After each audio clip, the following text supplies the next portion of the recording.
दोस्तों नमस्कार। आप सभी का स्वागत है आपके अपने चैनल गोल्डन पाठशाला में। प्यारे बच्चों, इतिहास की क्लास में आज हम पढ़ेंगे कक्षा 6 इतिहास की किताब से लेसन नंबर 9 गुप्त काल। प्यारे बच्चों, गुप्त काल एक ऐसा चैप्टर है जिससे हर वर्ष आपके 2 से 3 प्रश्न जरूर पूछे जाते हैं। तो ये क्लास आप सभी लोगों के लिए काफ़ी इम्पोर्टेंट है। अगर आपने ये क्लास बिना स्किप किए हुए अच्छे से देख लिया तो मैं गारंटी देता हूँ कि आपके 1 से 2 प्रश्न पक्के हो जाएंगे और यहाँ से जो भी प्रश्न आपके बनते हैं वो आपके छूटेंगे नहीं। तो आइए शुरू करते हैं क्लास को। अपने दोस्तों के साथ वीडियो को ज़रूर शेयर कर दें। सबसे पहले पॉइंट है मेहरौली, जो कि दिल्ली में है। यहाँ पर एक लौह स्तंभ प्राप्त हुआ और उस लौह स्तंभ में चंद्र नामक शासक का जो है वर्णन मिलता है। तो गुप्त काल से पहला पॉइंट था। सबसे पहले याद रखना है कि जो मेहरौली है वो दिल्ली में पड़ता है और यहाँ से एक लौह स्तंभ प्राप्त हुआ है और जिसमें चंद्र नामक शासक का वर्णन मिलता है। ठीक है, तो आपसे यहाँ पे कई प्रश्न बन सकते हैं कि मेहरौली का लौह स्तंभ किस शासक से संबंधित था, तो चंद्र नामक शासक से संबंधित था। ठीक, तो इस प्रकार से आप याद कर सकते हो। इसके बाद हम बात करते हैं गुप्त काल की स्थापना किसने की थी। तो गुप्त काल की स्थापना बच्चों श्रीगुप्त ने की थी। और कब की थी, तो 319 से 20 ईस्वी में गुप्त काल की स्थापना हुई थी, मतलब गुप्त वंश की स्थापना हुई थी। तो गुप्त वंश की स्थापना 319 में और किसने की थी, तो श्रीगुप्त ने की थी। ध्यान रखिएगा, इम्पोर्टेंट फैक्ट है। और गुप्त वंश का जो शासन है लगभग 200 वर्षों तक रहता है।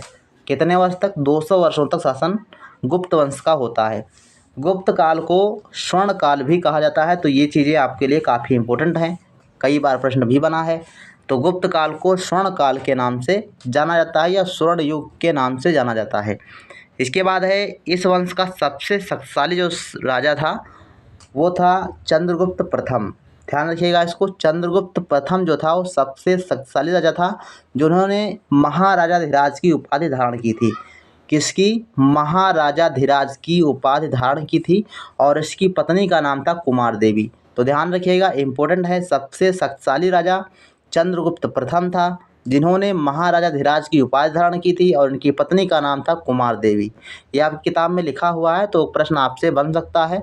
और ये प्रश्न आपका बना भी है कि गुप्तकालीन निम्न में से कौन सा शासक महाराजाधिराज की उपाधि धारण की थी, तो चंद्रगुप्त प्रथम। ठीक, ध्यान रखिएगा, इम्पोर्टेंट प्रश्न है। इसके बाद हम पढ़ते हैं समुद्रगुप्त के बारे में। ये भी काफ़ी इम्पोर्टेंट हैं। तो चंद्रगुप्त प्रथम के बाद उसका पुत्र समुद्रगुप्त शासक बना। तो चंद्रगुप्त प्रथम का पुत्र था कौन? समुद्रगुप्त, जो उसकी मृत्यु के बाद शासक बनता है। और समुद्रगुप्त को भारत का नेपोलियन भी कहा जाता है। ठीक, तो ये आपको ध्यान रखना है। इसके बाद है उसने आर्यावर्त के 9 तथा दक्षिणापथ के 12 राज्यों को जीता था। विजय के बाद अश्वमेध यज्ञ किया तथा अश्वमेध घोड़ा अंकित मुद्रा चलाया था। मतलब कहने का तात्पर्य यह है कि इन्होंने आर्यावर्त किसको कहते हैं, तो जो आपका विंध्याचल की पहाड़ियाँ हैं, मध्य प्रदेश में जो विंध्याचल की पहाड़ियाँ हैं, तो उन पहाड़ियों से उत्तर का भाग जो था, उत्तर प्रदेश, पंजाब, हरियाणा और जम्मू कश्मीर का जो पूरा क्षेत्र था उस समय, तो वो आपका आर्यावर्त कहलाता था। और इसके अलावा अगर हम दक्षिण की बात करें, विंध्याचल पर्वत से दक्षिण की बात, तो वो आपका था दक्षिणापथ। तो इन्होंने 9 राज्य आर्यावर्त के दक्षिणापथ के 12 राज्यों को जीता था और जीतने के बाद एक बहुत बड़ा अश्वमेध यज्ञ किया और अश्वमेध यज्ञ का घोड़ा जो था उसको अपनी मुद्रा पर अंकित करवाया और उसको साम्राज्य में चलाया था। तो ये चीज़ें इससे संबंधित हैं। इसके अलावा प्रयाग प्रशस्ति की रचना समुद्रगुप्त के दरबारी कवि हर्षेण ने की थी। ध्यान रखिएगा, तो ये पूछा जाता है और कई बार पूछा गया है कि प्रयाग प्रशस्ति किससे संबंधित है, तो समुद्रगुप्त से संबंधित है। और किसने जो है की थी, तो प्रयाग प्रशस्ति जो है हर्षेण की है। ठीक, ध्यान रखिएगा। इसके बाद जो इलाहाबाद स्थित अशोक स्तंभ में उत्कीर्ण की गई है, तो ध्यान रखिएगा, इम्पोर्टेंट है। हर्षेण ने प्रयाग प्रशस्ति की रचना की थी और ये समुद्रगुप्त के दरबारी कवि थे। इसके अलावा ये कहाँ पर है, तो इलाहाबाद के अशोक स्तंभ में उत्कीर्ण है, अर्थात खुदी हुई है। तो ध्यान रखिएगा, इम्पोर्टेंट है, यहाँ से प्रश्न आपके बन सकते हैं। इसके बाद है चंद्रगुप्त द्वितीय। तो चंद्रगुप्त द्वितीय कौन थे? समुद्रगुप्त के पुत्र थे। ठीक, सबसे पहले चंद्रगुप्त प्रथम आते हैं, उसके पुत्र होते हैं समुद्रगुप्त, और समुद्रगुप्त का जो पुत्र होता है वो आपका चंद्रगुप्त द्वितीय होता है। चंद्रगुप्त द्वितीय को विक्रमादित्य भी कहा जाता है। चंद्रगुप्त विक्रमादित्य का आपने नाम सुना होगा। तो चंद्रगुप्त द्वितीय थे जिनको चंद्रगुप्त विक्रमादित्य कहा जाता था। इनके बारे में फैक्ट है, समुद्रगुप्त के बाद उसका पुत्र चंद्रगुप्त द्वितीय गद्दी पर बैठा। शक विजय के बाद इन्होंने चांदी के सिक्के चलवाए और विक्रमादित्य की उपाधि धारण की। ठीक, तो ध्यान रखिएगा, आप लोगों को पता है, हमने बता भी दिया। तो विक्रमादित्य की उपाधि किसने धारण की? तो चंद्रगुप्त द्वितीय ने, जिनको चंद्रगुप्त विक्रमादित्य कहा जाता है। चीनी यात्री फाहियान इनके शासनकाल में भारत आया था। इसका विवरण जो है क्या इन्होंने लिखा था, ये लास्ट में हम पढ़ेंगे। इसके बाद अब हम बात करते हैं कुमारगुप्त और स्कंदगुप्त। इनके बारे में फैक्ट कुछ इंपॉर्टेंट हैं। चंद्रगुप्त द्वितीय के बाद क्रमशः कुमारगुप्त व स्कंदगुप्त शासक बने। मतलब सबसे पहले चंद्रगुप्त जब इनकी मृत्यु हो गई, उसके बाद उनके पुत्र कुमारगुप्त और उसके बाद स्कंदगुप्त शासक बने। स्कंदगुप्त इम्पोर्टेंट थे। स्कंदगुप्त के समय हुड़ों ने आक्रमण किया। जो हुड़ थे उन्होंने आक्रमण किया। अब हुड़ कौन थे? तो ये मध्य एशिया की क्रूर एवं बर्बर जाति थी। ठीक, तो हुड़ कौन थे? मध्य एशिया के लोग थे जो काफ़ी क्रूर थे और एक बर्बर जाति थी। ये भारत पर आक्रमण करते हैं। किसके समय में? तो स्कंदगुप्त के टाइम में जो है आक्रमण करते हैं, और स्कंदगुप्त ने उसको हरा करके उनके पास भेज दिया था। तो ध्यान रखिएगा, इन्होंने स्कंदगुप्त ये करते हैं।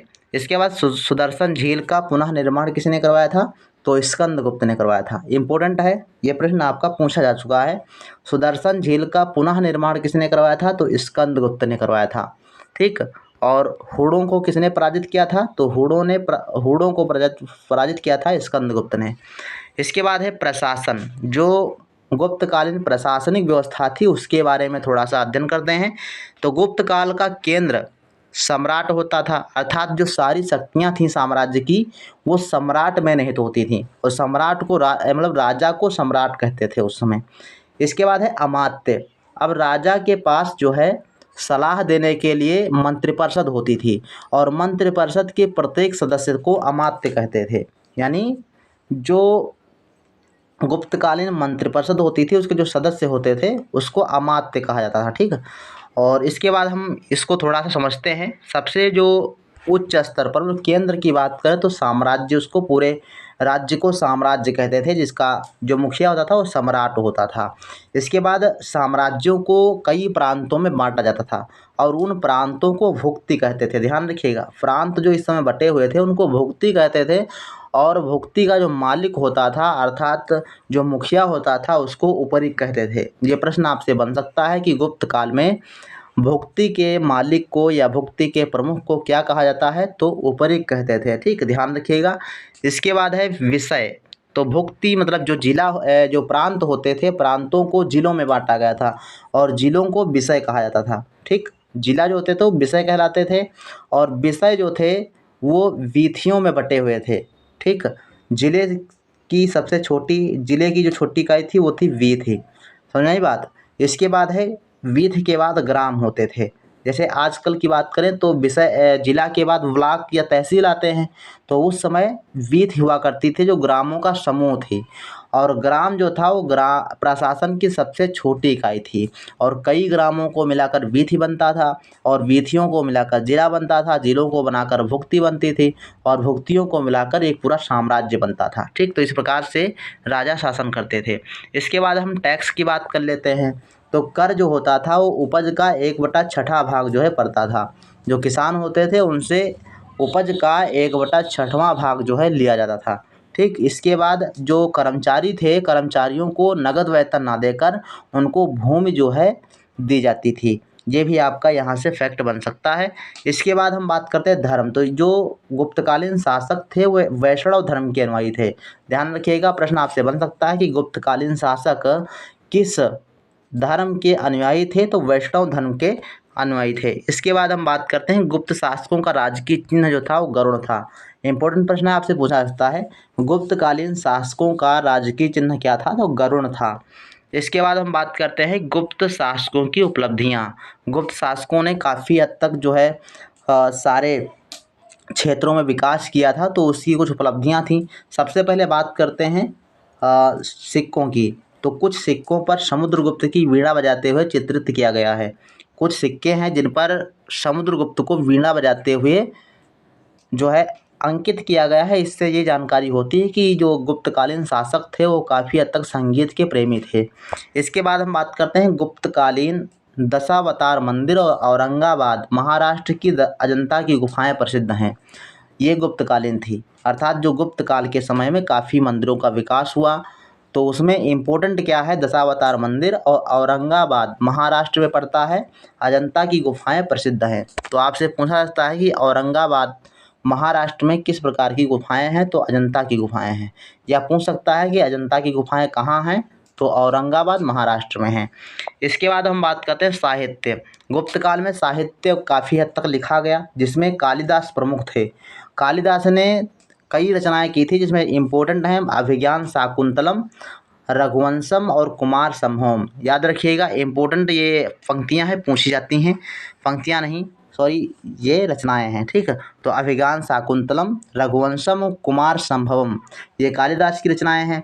शूद्रक ने मृच्छकटिकम लिखा था। शूद्रक ने क्या लिखा, मृच्छकटिकम। विशाख दत्त ने मुद्रा राक्षस लिखा। और विष्णु शर्मा के पंचतंत्र की कहानियाँ जो आप पढ़ते हो वो उसी समय लिखी गई थी। तो इम्पोर्टेंट हैं, ध्यान रखिएगा। विशाख दत्त मुद्रा राक्षस लिखते हैं, विष्णु शर्मा पंचतंत्र लिखते हैं, शूद्रक मृच्छकटिकम लिखते हैं, और ये सारी रचनाएं गुप्त काल की हैं। तो ध्यान रखिएगा, इम्पोर्टेंट है, यहाँ से आपके प्रश्न बनते हैं। इसके बाद कुछ विज्ञान के क्षेत्र में विकास हुआ। आर्यभट्ट ने सर्वप्रथम बताया था कि पृथ्वी गोल है तथा सूर्य का चक्कर लगाती है। ये किसने बताया था, आर्यभट्ट ने। कब बताया, तो ये गुप्त काल की बात है। इसके बाद है वराहमिहिर। वराहमिहिर विक्रमादित्य द्वितीय के नवरत्नों में एक थे।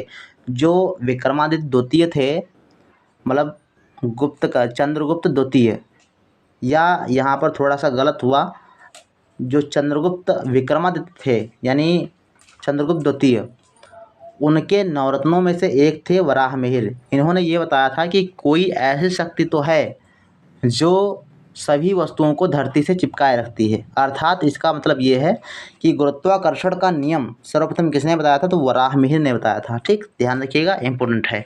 इसके बाद हम बात करते हैं फाहियान का वर्णन। फाहियान ने कुछ वर्णन किया था जिसके बारे में लिखा था। चीनी यात्री फाहियान। अब पूछा सकता है कि फाहियान कौन था, तो एक चीनी यात्री था।